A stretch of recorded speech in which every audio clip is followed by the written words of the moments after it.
Yan!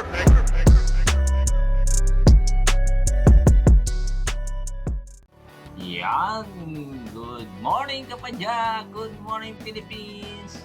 Welcome back to my cycling diary mga padyak. For today's video, ibabahagi natin sa mga kapadyak natin kung paano makalaro sa Batang Pinoy NPNG. Marami kasi nag-PM sa atin, nagtatanong kung paano daw makalaro, lalo na yung mga kabataan natin. Kasi medyo na-confuse siguro sila or hindi nila masyadong maintindihan. So, for today's video, ipapaliwanag natin kung paano sila makakalaro. So, ang una muna nating ipapaliwanag yung Batang Pinoy NPNG General Guidelines. So, paano ba yan? Sino ba ang nagpaumpisa niyan? So, base sa Memorandum Circular 2023-120 ng DILG. So, sa pag-uutos ng DILG, kaya magkakaroon ng Batang Pinoy and PNG. So, ano ba yung sabihin ng Batang Pinoy at PNG? Yung PNG is Philippine National Games. Yung Batang Pinoy is an annual event for boys and girls 17 below.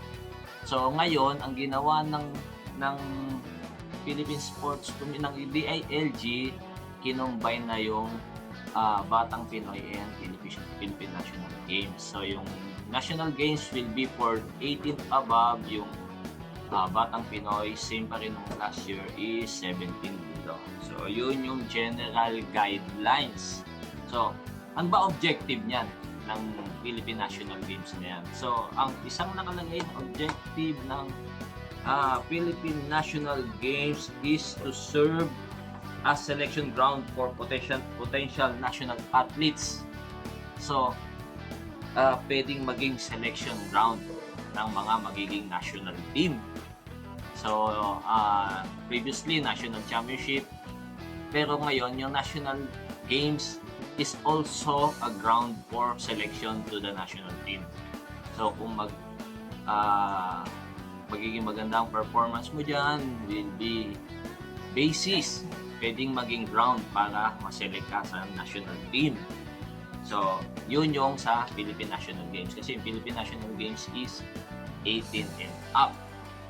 So, doon naman tayo sa Batang Pinoy and PNG representation and eligibility. Ito yung madalas na tinatanong sa atin. Paano ba ako makakasali dyan, coach? Paano ba ako makakapagpalista? So, ang representation, ang pagsali sa PNG tsaka sa Batang Pinoy is by LGU. So, ano ba ibig sabihin ng LGU? Local Government Unit. Ang ibig sabihin ng local government unit, it's either city yan or province, lugar. Hindi pwedeng team ka ng Navy, 7-Eleven, go for gold. So, hindi ba yan considered LGU kasi mga privates yan. So, ang LGU should be lugar. So, example ng mga lugar, kung titingnan natin sa previous medal tally, ang number 1 last year is Baguio. So, yan. Baguio, number 2 is Pasig, number 3 Quezon City, number 4 Laguna, number 5 Iloilo. So, sa Batang Pinoy and PNG, lugar ang mga teams, hindi mga professional teams or club teams or continental teams. Ang magiging representation is LGU. So, yung mga idol natin, makakalat ngayon yan sa iba't ibang LGUs. Like for example, Oranza, more or less, baka Pangasinan yan. Na sila idol Navarra, since Navarra is from Mindanao, baka somewhere in Mindanao yung maging representation niya. So, ayan. So, kung alam na natin na LGU ang team mo, saan ka ngayon pupunta? Kasi nagtatanong, coach, paano ba ako makakasali dyan? Kasi hindi ko alam kung paano ako magpapalista. So, ang number 1 na hanapin natin is yung sports coordinator ng isang LGU. So, kunwari, Baguio. punta tayo sa City Hall, inquire tayo sa sports admin, sigurado ang Baguio meron yan. Kasi nag-overall champion sila last year eh. So more or less, merong team na yan. Kasi natatandaan ko previously sa Batang Pinoy, may team yan. Team Baguio, Iloilo, Davao, Cebu. So, yung mga makikita natin sa previous medal tally, may mga teams na yan. So, kung pag sinabi natin LGU, no? Pag binilang natin, ang number of cities sa Pilipinas is 149. 149 cities. So, ang province naman is 82 provinces. So, kung lahat ng cities and provinces magpapadala ng atleta, that will be a total of 231 teams. So, ang dami. Ang dami. Ngayon, ang problema namang isa na pag tumawag sa akin yung kabataan, coach, sa amin wala daw eh. So, ang isang magiging paliwanag lang diyan is baka hindi masyadong interesado sa sports yung LGU na yun. Kasi from the last tally, ang naka-medal tally is 83 lang. So, 83 out of 231. Baka yung ibang mga LGUs hindi nagpadala or either wala silang cycling team. Yun ang isang possible answer. Or siguro hindi masyadong magagaling atleta nila. Nagpadala sila, kaya lang hindi masyadong magagaling. Pero ang number one solution dyan para ka makasali, punta ka sa LGU nyo. Kung ngayon, taga Pangasinan ka. Punta kayo sa Kapitolyo na sigurado yung Pangasinan meron. Kasi last Batang Pinoy, may mga nakuhang medalya ang Pangasinan. So, 100% merong team ang Pangasinan. Ngayon, ang isang magiging problema since maraming taga Pangasinan, baka ma-scatter sila sa iba't ibang LGU kasi mamaya babanggitin ko kung bakit. So, yun naman tayo ngayon sa age group. So, pag sinabi bang PNG, ilang taon ang pwedeng makasali dyan? So, base dito sa general guidelines, ang PNG should be 18 years old and above. Tapos, ang Batang Pinoy is 17 years old and below. So, nakalagay sa general guidelines, ang computation is, ang reckoning year is 2023 minus 17. Sa Batang Pinoy, dapat 2006, born 2006 and up, pataas. So, pagka bumaba ka na ng 2006, 2005 ka na, considered ka na sa PNG ka na. So, yun ang reckoning, ang year, ang computation of reckoning year. Pag 2006, pataas, 2006, 2007, 2008, 2009, Batang Pinoy siya. Pag 2005, pababa, 2005, 2004, 2003, sa PNG ka nakasali. So, yun. Ganun na magiging computation ng age group. So, sa mga idaran, yun ang magiging basihan. So, pagka naman ang dapat natin tandaan, isa pa, yung petsa kung kailan ka dapat magpalista. Kasi hindi pwede on-site na pupunta ka doon, sir, sali ako, hindi pwede yun. So, base sa general guidelines na pinatupad ng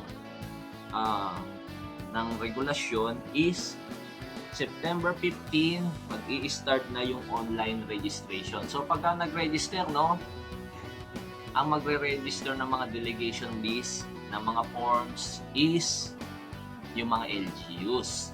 So, makipag-coordinate kayo sa LGUs, sila ang magsasubmit ng delegation list, may mga forms yan. So, lahat ng links ilalagay ko sa description below yung general guidelines, yung specific rules, yung mga forms, ilalagay natin lahat yan. So, ang opening ng registration is September 15.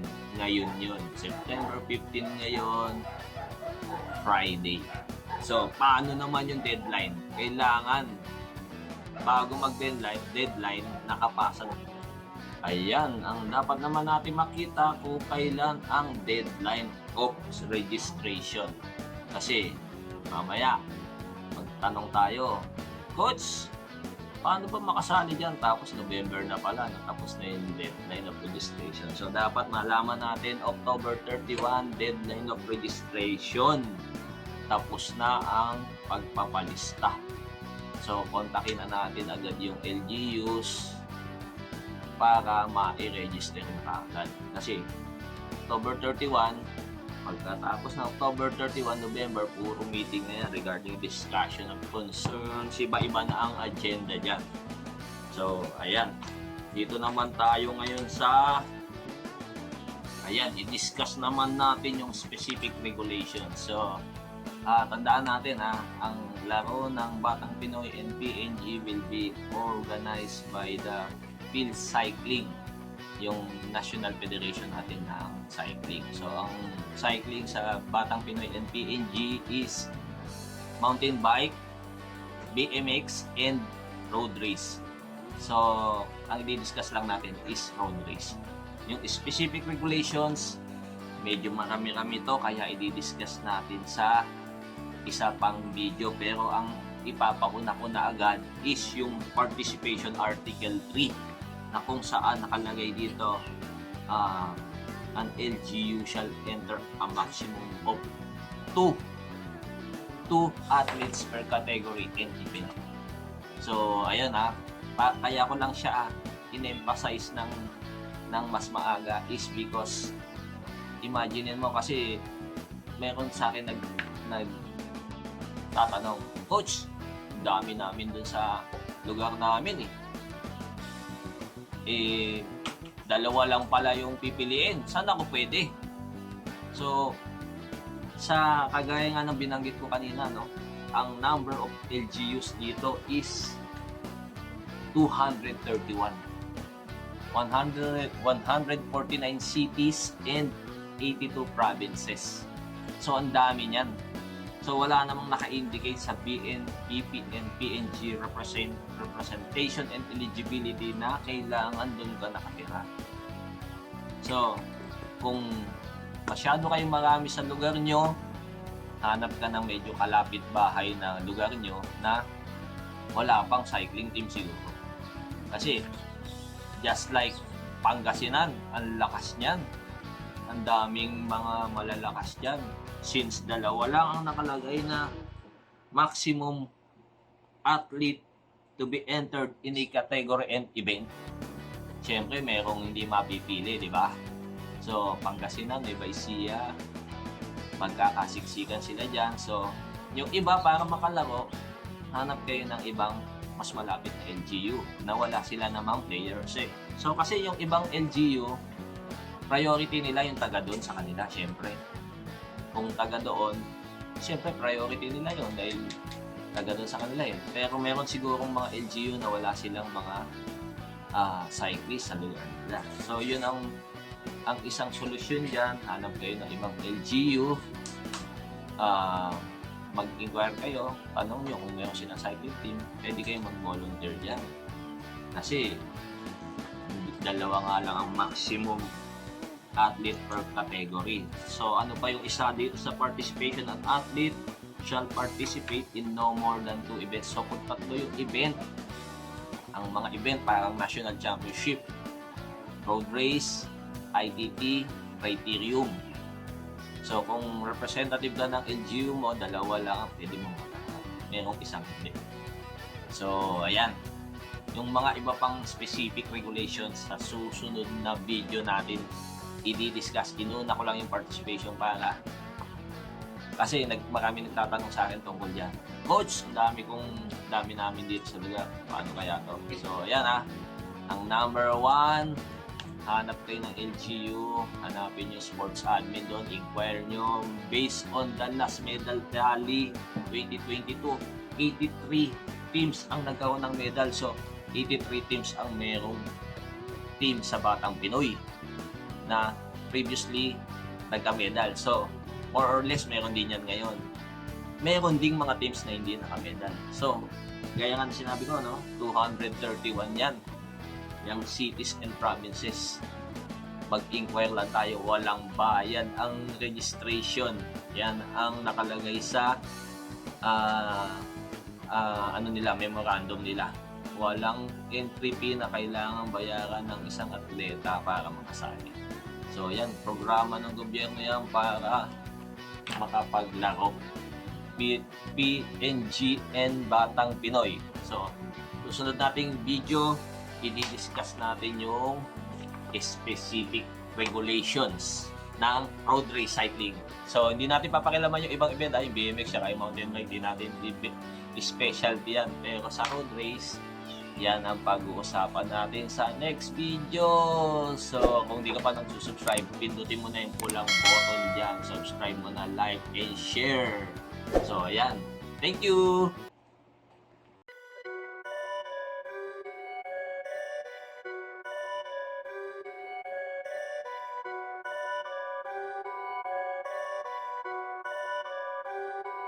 Perfect.